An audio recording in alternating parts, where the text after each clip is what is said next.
Hi ಸ್ನೇಹಿತರೆ, ದೇವತರಂಗ ಚಾನಲ್ಗೆ ಸ್ವಾಗತ. ನಾನು ಶ್ರೀನಿಧಿ ಸೂರ್ಯ. ಕೆಲವೊಂದಷ್ಟು ಜನ ಅನ್ಕೊಂಡಿರ್ತಾರೆ ನಾವು ಏನಾದ್ರೂ ಒಂದು ಯುನಿಕ್ ಬಿಸ್ನೆಸ್ ಮಾಡಬೇಕು ಅಂತ.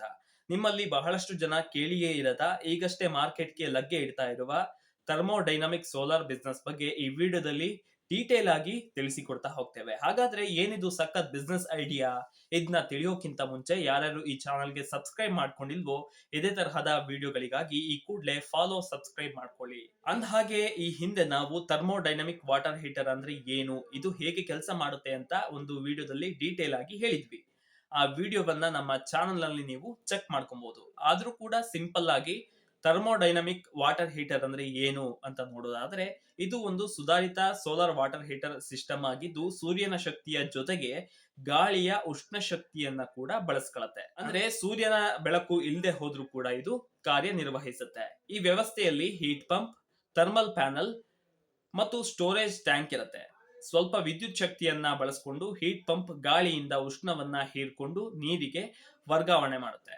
ಭಾರತದಲ್ಲಿ ನಿತ್ಯವೂ ಬೆಳೀತಾ ಇರುವ ನಗರೀಕರಣ, ಹೋಟೆಲ್ಗಳು, ಆಸ್ಪತ್ರೆಗಳು, ಹಾಸ್ಟೆಲ್ಗಳು ಮತ್ತು ಗೃಹೋದ್ಯಮಗಳಲ್ಲಿ ಬಿಸಿನೀರಿನ ಬಳಕೆ ಹೆಚ್ಚುತ್ತಾ ಇದೆ. ನಾರ್ಮಲ್ ಸೋಲಾರ್ ಹೀಟರ್ಗಿಂತ ಈ ತಂತ್ರಜ್ಞಾನ ಶಕ್ತಿಯ ಉಳಿತಾಯ ಹಾಗೂ ಪರಿಸರ ಸಂರಕ್ಷಣೆ ಎರಡನ್ನ ಕೂಡ ಒದಗಿಸುತ್ತೆ. ಇದು ಕ್ಲೈಮೇಟ್ ಫ್ರೆಂಡ್ಲಿ, ಲಾಂಗ್ ಟರ್ಮ್ ಮತ್ತು ಕಡಿಮೆ ನಿರ್ವಹಣೆ ಅಂದ್ರೆ ಚೀಪ್ ಮೇಂಟೆನೆನ್ಸ್ ವಸ್ತು ಆಗಿರೋದ್ರಿಂದ ಮುಂದಿನ ದಶಕಗಳಲ್ಲಿ ಭಾರಿ ಬೇಡಿಕೆ ಹೆಚ್ಚುವ ಸಾಧ್ಯತೆ ಇದೆ. ಹೀಗಾಗಿ ಇನ್ನೂ ಮಾರ್ಕೆಟ್ ನಲ್ಲಿ ಲಗ್ಗೆ ಇಡ್ತಾ ಇರುವ ಈ ಬಿಸ್ನೆಸ್ ಶುರು ಮಾಡಿದ್ರೆ ಮುಂದೆ ಬಹಳ ಬೇಗ ನಿಮ್ಮ ಲೈಫ್ ಟಾರ್ಗೆಟ್ ರೀಚ್ ಆಗೋದಲ್ಲಿ ಅನುಮಾನನೇ ಇಲ್ಲ. ವ್ಯವಹಾರ ಆರಂಭ ಮಾಡಲು ಅಗತ್ಯವಾದ ಹಂತಗಳನ್ನ ನೋಡ್ತಾ ಹೋಗೋದಾದ್ರೆ, ಮೊದಲನೇದಾಗಿ ಮಾರ್ಕೆಟ್ ರಿಸರ್ಚ್, ಸ್ಥಳೀಯ ಬೇಡಿಕೆ ತಿಳಿಯಿರಿ. ಹೋಟೆಲ್ಗಳು, ಆಸ್ಪತ್ರೆಗಳು, ಗೃಹ ಬಳಕೆದಾರರು ಇವರನ್ನ ಟಾರ್ಗೆಟ್ ಮಾಡಿ. ಹವಾಮಾನ ಪರಿಸ್ಥಿತಿಯನ್ನ ತಿಳಿಯಿರಿ. ಸೂರ್ಯನ ಬೆಳಕು ಮತ್ತು ತಾಪಮಾನ ಮಟ್ಟಗಳು ಆ ಪ್ರದೇಶಕ್ಕೆ ತಕ್ಕಂತೆ ಬೇರೆ ಬೇರೆ ಆಗಿರುತ್ತೆ. ಇನ್ನು ಸ್ಪರ್ಧಾತ್ಮಕ ಕಂಪನಿ ಬೆಲೆ ಮತ್ತು ಸೇವೆಯನ್ನ ಅಧ್ಯಯನ ಮಾಡಿ. ಇನ್ನು ಎರಡನೇದಾಗಿ ತಂತ್ರಜ್ಞಾನ ಪೂರೈಕೆದಾರರು, ಸೋಲಾರ್ ಎನರ್ಜಿ ಉಪಕರಣ ಡೀಲರ್ಸ್ ಗಳೊಂದಿಗೆ ಡೀಲ್ ಮಾಡ್ಕೊಳ್ಳಿ. ಭಾರತದಲ್ಲಿ BHEL, Tata power solar, Luminous, Waaree solar ಮುಂತಾದ ಕಂಪನಿಗಳು ವಿಶ್ವಾಸಾರ್ಹ ಪೂರೈಕೆದಾರರಾಗಿದ್ದಾರೆ. ಮೂರನೇದಾಗಿ ಇನ್ವೆಸ್ಟ್ಮೆಂಟ್. ಆರಂಭಿಕ ಹಂತದಲ್ಲಿ ಉತ್ಪಾದನಾ ಯಂತ್ರೋಪಕರಣ, ಇನ್ಸ್ಟಾಲೇಷನ್ ಟೂಲ್ಗಳು ಮತ್ತು ಟ್ರೈನಿಂಗ್ ಖರ್ಚು ಸೇರಿ 5 ರಿಂದ 10 ಲಕ್ಷಗಳ ಒಳಗೆ ಒಂದು ಸಣ್ಣ ಯೂನಿಟ್ ಅನ್ನ ನೀವು ಸ್ಥಾಪನೆ ಮಾಡ್ಕೊಬಹುದು. ಇನ್ನು ನಾಲ್ಕನೇದಾಗಿ ಟ್ರೈನಿಂಗ್ ಮತ್ತು ಕೌಶಲ್ಯ. ಹೀಟ್ ಪಂಪ್ ತಂತ್ರಜ್ಞಾನ, ಪೈಪಿಂಗ್ ಮತ್ತು ತಾಪಮಾನ ನಿಯಂತ್ರಣ ಕುರಿತು ತಾಂತ್ರಿಕ ತರಬೇತಿ ಪಡೆಯುವುದು ತುಂಬಾನೇ ಅಗತ್ಯ ಆಗಿರುತ್ತೆ. ತಾಂತ್ರಿಕ ನೌಕರರಿಗೆ ಟ್ರೈನಿಂಗ್ ನೀಡಿ ಸೇವಾ ತಂಡವನ್ನ ರಚಿಸಬೇಕಾಗತ್ತೆ. ಇನ್ನು ಐದನೇದಾಗಿ ಮಾರಾಟ ಮತ್ತು ವಿತರಣೆ. ಆನ್ಲೈನ್ ಮಾರಾಟ ಪೋರ್ಟಲ್ಗಳು, ಸ್ಥಳೀಯ ಎಲೆಕ್ಟ್ರಾನಿಕ್ ಡೀಲರ್ಗಳು ಮತ್ತು ಗೃಹೋದ್ಯಮ ಗುತ್ತಿಗೆದಾರರ ಮೂಲಕ ವಿತರಣೆಯನ್ನ ಮಾಡಬಹುದು.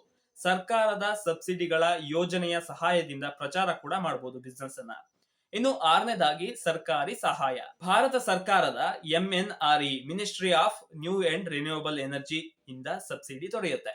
ರಾಜ್ಯ ಮಟ್ಟದ ನವೀಕರಿಸಬಹುದಾದಂತಹ ಶಕ್ತಿ ಇಲಾಖೆಗಳಿಂದ ಕೂಡ ಅನುದಾನ ದೊರೆಯಬಹುದು. ಇನ್ನು ಆದಾಯದ ಮಾದರಿಯನ್ನ ನೋಡೋದಾದ್ರೆ, ಉತ್ಪನ್ನ ಮಾರಾಟ. ನೀವು ಯಾವ ಪ್ಲೇಸಿಗೆ ಇನ್ಸ್ಟಾಲ್ಮೆಂಟ್ ಮಾಡಬೇಕೋ ಡಿಸ್ಟ್ರಿಬ್ಯೂಟರ್ ಮೂಲಕ ತರಿಸಿ ಇನ್ಸ್ಟಾಲ್ ಮಾಡಬಹುದು. ಪ್ರತಿ ಯೂನಿಟ್ಗೆ 30,000ದಿಂದ 70,000ದವರೆಗೆ ಲಾಭ ಸಿಗುವ ಸಾಧ್ಯತೆ ಇದೆ. ಇಲ್ಲ ಅಂದ್ರೆ ಮೊದಲೇ ಸ್ಟಾಕ್ ಹಾಕೋಕೆ ಇನ್ವೆಸ್ಟ್ ಮಾಡ್ತೀವಿ ಅಂತ ಅಂದ್ರೆ ಆಗ್ಲೇ ಹೇಳಿದ ಹಾಗೆ 5 ರಿಂದ 12 ಲಕ್ಷದವರೆಗೂ ಕೂಡ ಇನ್ವೆಸ್ಟ್ಮೆಂಟ್ ಬೇಕಾಗಬಹುದು. ಇನ್ನು ಎರಡನೇದಾಗಿ ಇನ್ಸ್ಟಾಲೇಷನ್ ಸೇವೆ. ಪ್ರತಿ ಹೀಟರ್ಗೆ 3,000ದಿಂದ 10,000ದವರೆಗೆ ಸೇವಾ ಶುಲ್ಕವನ್ನ ಇಡಬಹುದು. ಇನ್ನು ವರ್ಷಕ್ಕೆ ಅದಾಗ್ಲೇ ಇನ್ಸ್ಟಾಲ್ ಮಾಡಿರುವ ಯೂನಿಟ್ಗಳ ಸರ್ವಿಸ್ ನಿಂದ ನಿಮಗೆ ವರ್ಷದಲ್ಲಿ ನಿರಂತರ ಆದಾಯ ಸಿಗತ್ತೆ. ಇನ್ನು ಹೋಟೆಲ್ಗಳು, ಕಾಲೇಜ್ಗಳು, ಕಾರ್ಖಾನೆಗಳಿಗೆ ದೊಡ್ಡ ಪ್ರಮಾಣದ ಹೀಟಿಂಗ್ ವ್ಯವಸ್ಥೆ ಡಿಸ್ಟ್ರಿಬ್ಯೂಟ್ ಮಾಡೋದ್ರಿಂದ ದೊಡ್ಡ ಮಟ್ಟದ ಲಾಭವನ್ನ ಗಳಿಸಬಹುದು. ಫ್ರೆಂಡ್ಸ್, ಇದಾಗಿತ್ತು ಥರ್ಮೋಡೈನಮಿಕ್ ವಾಟರ್ ಹೀಟರ್ ಬಿಸ್ನೆಸ್ ಆರಂಭಿಸೋದರ ಬಗ್ಗೆ ನಿಮಗೆ ಮಾಹಿತಿ ಕೊಡುವ ವಿಡಿಯೋ. ಮುಂದಿನ ವಿಡಿಯೋದಲ್ಲಿ ಮತ್ತೊಂದು ಹೊಸ ಮಾಹಿತಿಯೊಂದಿಗೆ ನಿಮ್ಮ ಮುಂದೆ ಬರ್ತೀವಿ. ಅಲ್ಲಿವರೆಗೂ ಟೇಕ್ ಕೇರ್.